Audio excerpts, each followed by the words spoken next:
My name is Chen, and today I would like to talk about the job characteristics model (GCM) and how it actually affects the motivation in the work environment. First, I would like to go through the history of the GCM model.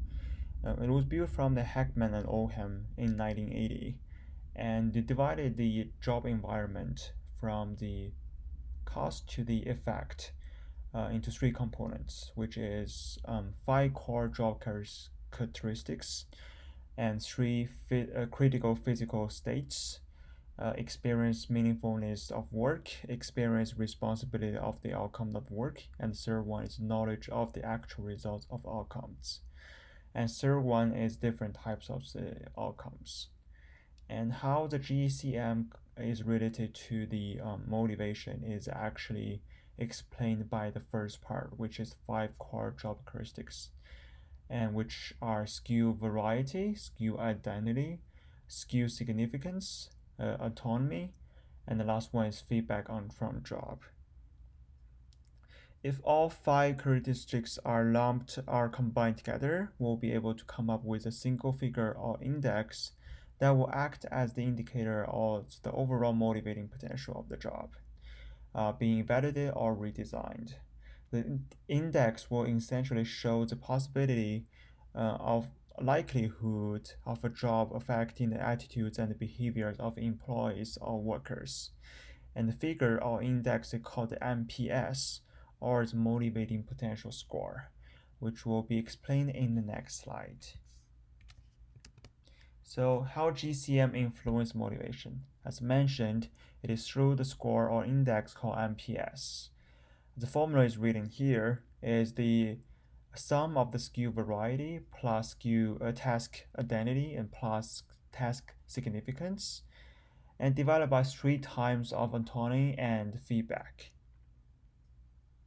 So if from the formula, if all five job characteristics are high, there is a high probability that the worker will experience the three psychological states, and this will naturally result to positive outcomes.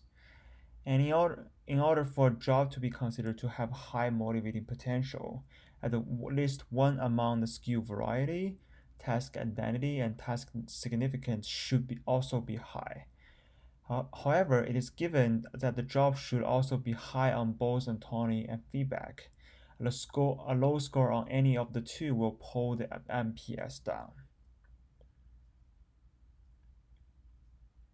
So a low score on any of the three does not automatically mean that job will have a low motivating potential, since it could be offset by a high score on any of the other two. So yes, it doesn't necessarily mean any one of the five characteristics are extremely important. They are all significant, important to the GMPS score. So it is all of them are actually very important to the motivation in the work environment. I would say that autonomy and feedback is extremely important because it's the single factor and multiple factors. And in the last slide is really about how the ethics affect the positive changes in the work environment. And ethics can be affecting the multiple perspectives of work environment.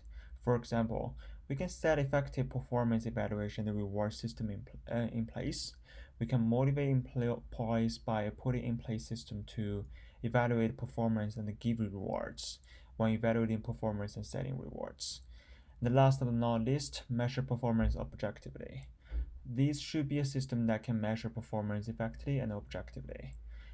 These three examples give the potential of the ethics, which give a fair competitive environment in the workplace, which give the employees more confidence and encourage them to work harder and to compete with the others in a fair environment.